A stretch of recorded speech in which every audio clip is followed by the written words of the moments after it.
asamaba na honorable babai aso de oka say honorable minister honorable nominee thank you very much bye bye sama ameno Pusiga MP no kai mansia na wu ye e wo firimu na onya oba honorable babai sorry gina ho say e yo mo brese na wo senko mu wu you see entiase ni party ahodwa on pages okotena makom ebusua minister week emu de ye de honorable Laadi Ayamba, a member of parliament for Pusiga constituency, on the Nitra.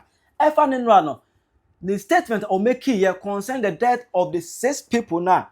Now, omu go for military recruitment. Now, omu yana. Also, or can say be. Now, I don't know comedians a journalist for no edge lie. Omu na be claim. You just say, "Mami, o kana nuntu masa. Onye di, onye steady. Ewo hono. My man, you know actually what you amame. Ewo comment section. I Penyah block media. May as well say need you.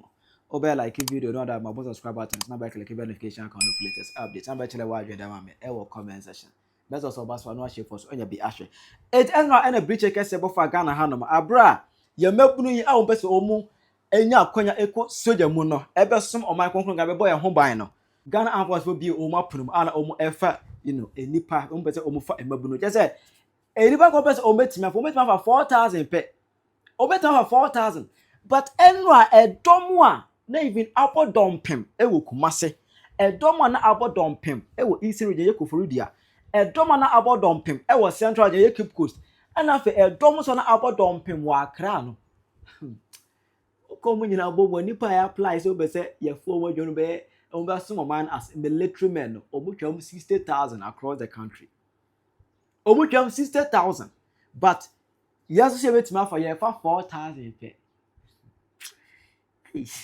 Emma through that and no never called Bob Pierce so Emma there was a stampede incident Emma nipa nsia I say omu na omu yama omu fam etwa na mo siede na ewon eba ye echi no ana omu de amane bo ekobo parliamentarians na ayekena to force our acting defense minister ekobo amane e parliament na amane bo na echi no ana member of parliament for Pusiga constituency in Upper East Honorable Laadi Ayamba ayi also gina announce and we chirem say de be si bia ye o mamu ye no Allah person omu.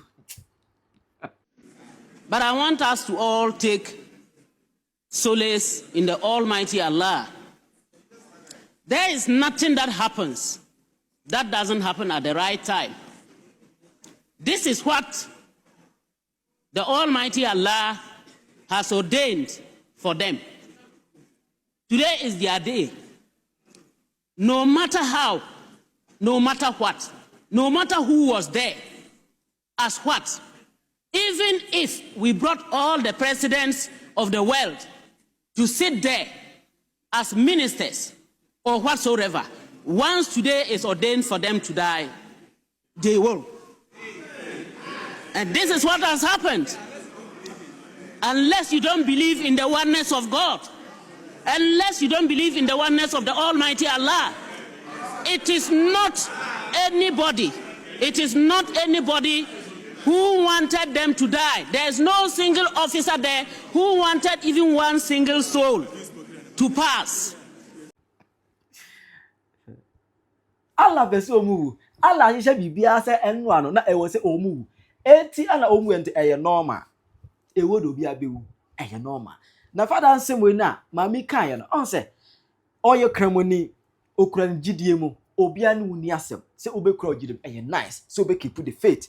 Boni bia ne ho but the ama asem when aye bibia ho ne say eye jaso dodo obia wunura enura tro nchema bo man enura na wugina parliament e kan asem we ya na say entwa ye ase wuni tema kura manipa wuni tema wuni feelings e manipa obaka ho aka on kan asem we say obaka ho bia o ma 5 no say nkara ba ko kan ho aka on kan asem we oh ka on kasa say ana face no the ama asem bibia ho ne say o ma ne bu ama ene mutara Muhammad ewu ya no Mami ya nkanse webi wankasa bi wankanse we na say enipa ni bi eyi nipa sine bi okoto de ne bodwa ba ye nyankyere de ye fa ba am ye ntankunkuma bo mo no so nyema no enku no elo na ko media say we say journalist for ne bo afu ma dwa la we say mami masa ye ni abre on kana no ntum kra ne nsam keka no wo nya steady e wo ho no mo na asamaba on say nyenya bo mo ye ka say nyenya I say fu mo ewo mrahye bedwom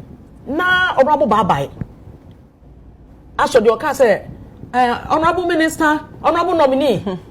Thank you very much. Bye-bye. Sama ameno Pusiga MP no. I understand that in Islamic religion, obi wo said your kasa Islamic religion. They know they can bring the person back.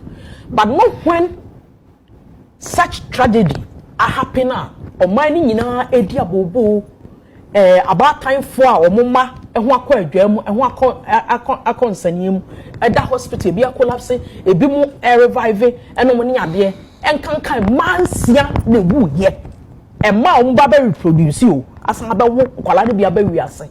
But I did be good one. They were free when no or bar or rubber bar by sorry general say. A your more breast and was so you see, as some more council funny me, you know, my kind Islamic religion. And now, but your normal life, your political life, here we are saying, you say now, there are certain things you don't even have to speak to. And I'm sure baby, and you be beer and happen a bar, and also can be. Sometimes it should be button day, your papa one, young boy, young son, na jenny for one casa. I give myself time. Because every crowd there now, a custom, never crowd when you're there, on Tiasia, and I'm one. Until was all my home, now steady at the end, son, I'll be cassa waka. So that we by cassa, as some walk through what been one a walker. Sentansa born a walker, some background, over to me, so you know, when decided, say, oh, can be. Because I'm sure, say, none of them parliamentarians, you know, were at gunpoint, say, at all costs, there was all cassa. Now, sorry, General was saying, your my brain, or move breast was so move.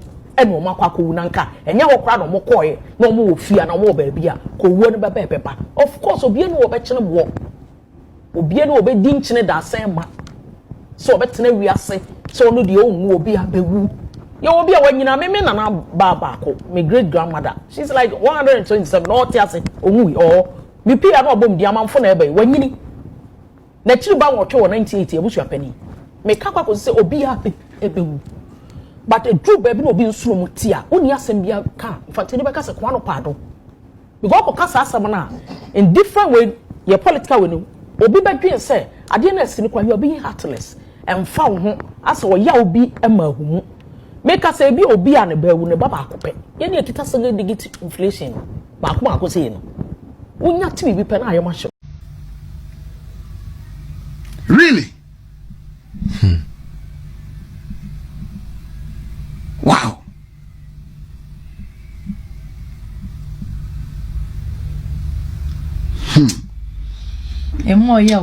The parliament honano. Oh, Zadi. Now, you see? Minimo. Minim. I am in awe. Why it looks as if say ni ACC wa Ghana and Faubia. Yeah, I say ya funny. Say normal. From January to November 13th and that day. A war basa. And when she basa. Someone would tear a yamu show. What do you mean now? No, but I will say, a siampa. One echosu. And people are so comfortable living with it. As of when I'm going to say, Bibia Muhuno. Hey, Mona Moses and Yamini Din Como, no chemo man Penyah, Ghana Peno. And to read one, Chamu near me, Bessis or May Moo. Say, I'm a member 2 of City and Young Fahu. And when you may say Malata market, a jazz at all.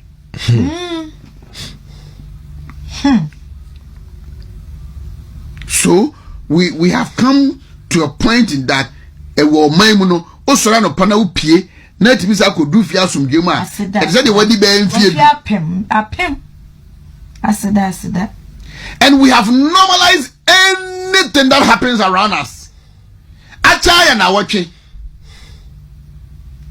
ni erefi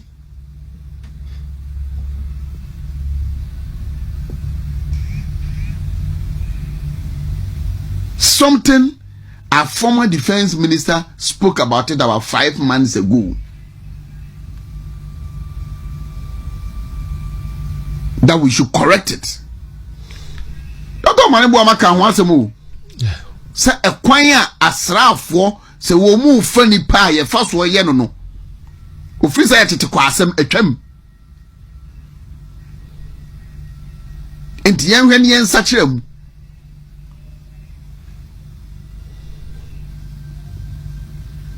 a lot of people have also spoken about it. Mentias ye say ye be fa kwala adwuma say soja ni no obeso ye say post ni age say ni kwagina awia so asif ye panese no kodi santententen so ya kan wa se maka da bia kwala bi agina awia mai so makolapse na ye de ayesre hey obi opeso ko police obi opeso ko soja na wogina awia so a wo twa he na ye de boss hey so onya fit for that one, but you are normalizing it. We think it is okay. At day na yet chill, Maya.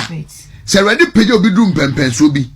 No obiso person born humadi could do one more. As a wooden wa Kenzie Bintino, and also yet your baby a stretch word, punish ones, and with me do what do. In the university crown, I will walk. And why you teach we are research work. And I will be attaining a doctorate degree and as a professor. The one supervisor work, I was so frustrated to sir and sana what you may be and your sabody. We catch us a broad bray and son. You will show me as a won't see and son, would you maybe? What she answered you want for man to tell my woman we are pound house what they want no one when you some. She said, a year pie yes, baby, a dear Penyah Modru. Nini ya bi anasa ne huni pa bi anasa ne young ne fafo bi ne tipen so bi so beduru ho and the system ne ba frustrate wo sa na wakoduru utira nya yikwa ani ahihye adwuma de ato so na asema wo benya no uyi wo no bi enya yi ya adwuma yi ewom obi be didi obi na sia nkakra so ye reporter so ye producer so ye hwan sa nyame boa na so pegya bedrum pempenso bi a hey look na metie one person bi o ka say even Kumase Tamale ye MP baako o say ambulance kra na was station wo ho no na it was difficult yes. The question is that I was any pair the boy appears to say and was said you put it in measures and make sure say at rencham be bar you bet me either as to rencham. The question is even if you had about 10,000 people massing up at Elwak, did we have a corresponding emergency response and can be busy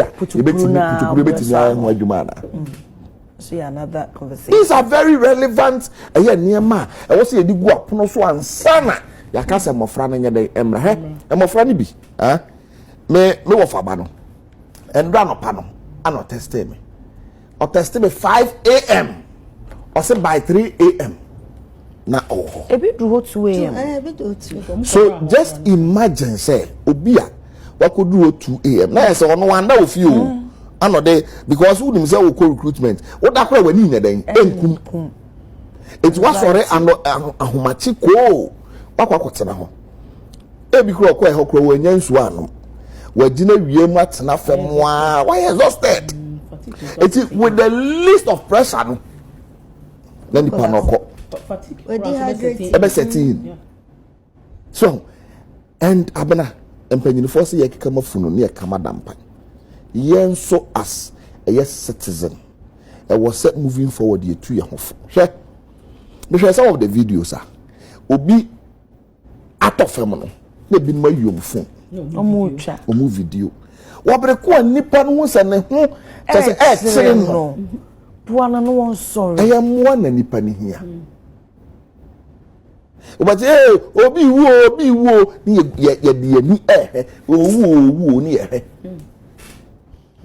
adan na anyenye bia technology no e bai say be kum yen ana say e bai say ba be boa yen na say na technology ne be ye dia ene ye fa technology ne nkoto ba bia na ye mre ye dadam abena ni asi ne ya dia enu ho kwan say ebisi bia.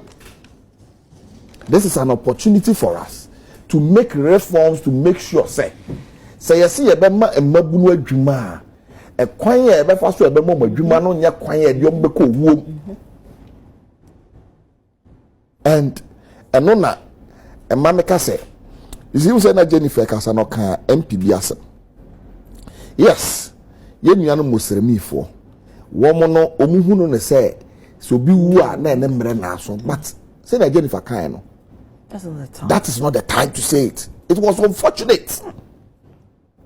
Amanfo di yawo no. Nti ye say e kwan na nka wodan.